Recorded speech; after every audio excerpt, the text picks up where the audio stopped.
Hello everyone, आज हम continue करेंगे some important terms related to convex mirror. Previous lecture में हमने कनकेव मिरर से रिलेटेड कुछ इम्पोर्टेंट टर्म्स डिस्कस की थी। आज हम डिस्कस करेंगे कन्वेक्स मिरर से रिलेटेड कुछ इम्पोर्टेंट टर्म्स।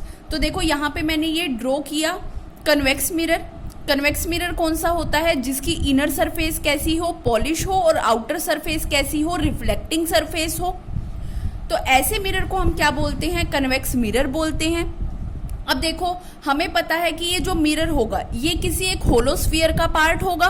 हमने ये ड्रॉ किया तो ये देखो, ये होलोस्फीयर में से इतना पार्ट काट दिया गया जिसको हम क्या बोल रहे हैं? मिरर बोल रहे हैं। तो अब यहाँ पर देखो, हमें पता है इस होलोस्फीयर का कुछ ना कुछ सेंटर होगा।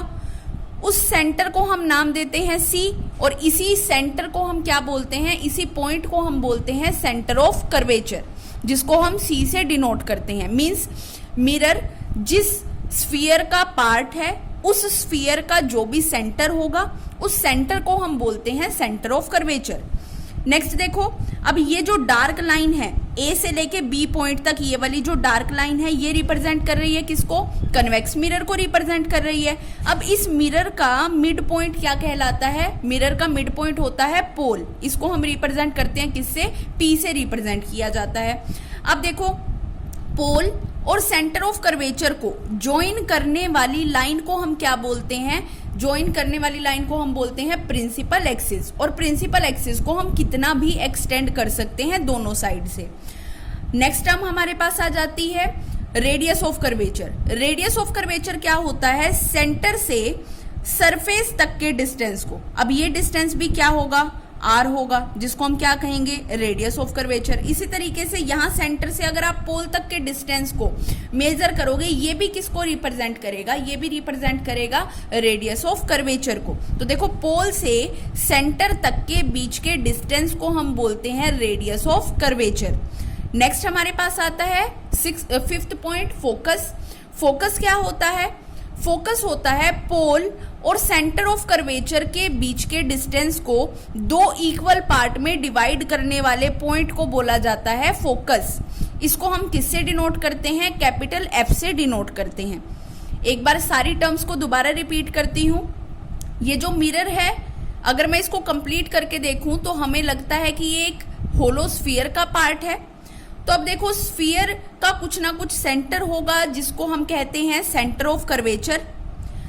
अब ये जो मिरर है जो हमने स्फीयर में से कट किया है, मींस ए से बी तक की ये जो सरफेस आपको दिख रही है, तो ये मिरर का मिड पॉइंट क्या कहलाता है? पोल कहलाता है। इसको हम किससे रिप्रेजेंट करते हैं? इसको हम पी से रिप्रेजेंट करते हैं।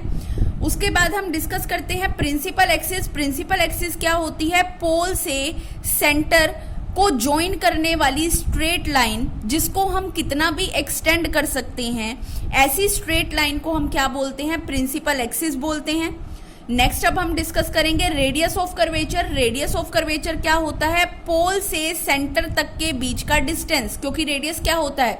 सेंटर से सरफेस तक का डिस्टेंस। तो पोल क्या है? सरफेस।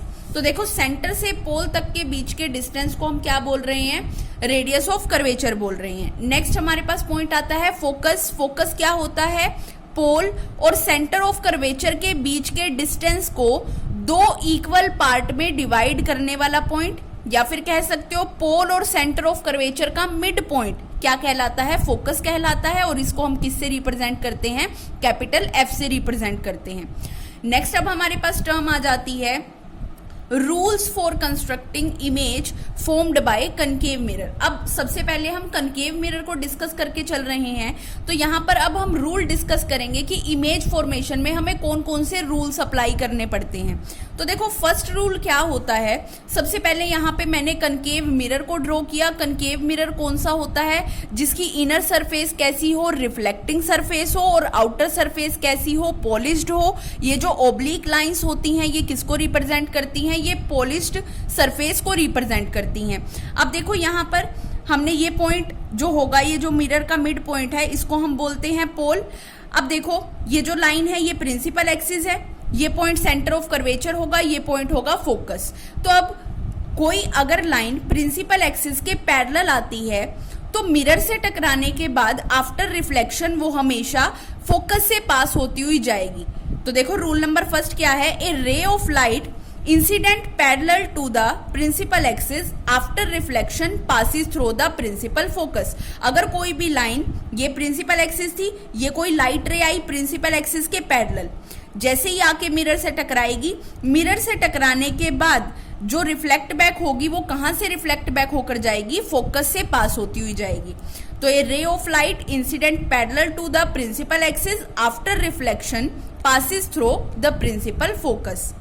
नेक्स्ट रूल आता है हमारे पास rule number second. Rule number second क्या है, देखो अगर कोई लाइट रे, फर्स्ट रूल का बिल्कुल अपोजिट है। फर्स्ट रूल में हमने क्या डिस्कस किया कि अगर कोई लाइट रे प्रिंसिपल एक्सिस के पैरेलल आती है तो वो हमेशा कहां से पास होती हुई जाएगी, फोकस से पास होती हुई जाएगी। अब फर्स्ट रूल का ही अपोजिट कर देते हैं कि अगर कोई लाइट रे फोकस से पास होती हुई आ रही है, मिरर से टकराने के बाद रिफ्लेक्ट बैक होकर प्रिंसिपल एक्सिस के पैरेलल चली जाएगी। ये लाइन प्रिंसिपल एक्सिस थी, ये मिरर का मिड पॉइंट होता है, इसको हम कहते हैं पोल। ये centre of curvature, centre of curvature और पोल का मिड पॉइंट क्या होगा, फोकस होगा।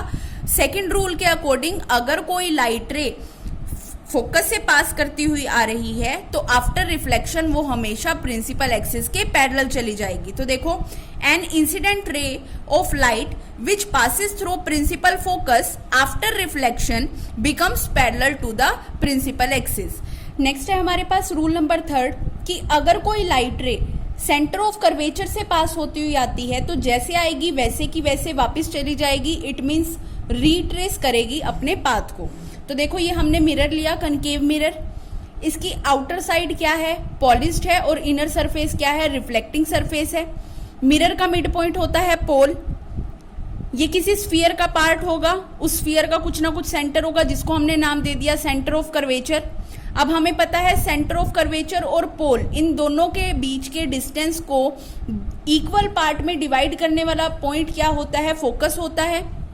तो अब देखो यहां से ये कोई इंसिडेंट लाइट रे आई जो आके कहां पे इंसिडेंट हुई, मिरर की सरफेस पर। जैसे ही ये मिरर की सरफेस पे टकराएगी वैसे ही क्या होगी, रिफ्लेक्ट बैक हो जाएगी, बाउंस बैक हो जाएगी।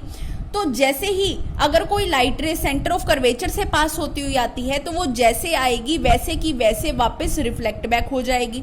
तो देखो, a ray of light which passes through centre of curvature after reflection retraces its path back.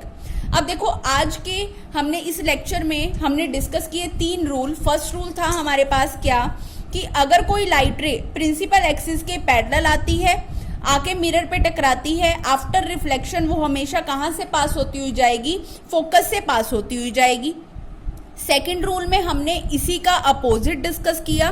Second rule क्या था हमारे पास, कि अगर कोई लाइट रे फोकस से पास होती हुई आ रही है, मिरर से टकराने के बाद आफ्टर रिफ्लेक्शन वो हमेशा प्रिंसिपल एक्सिस के पैरेलल चली जाती है।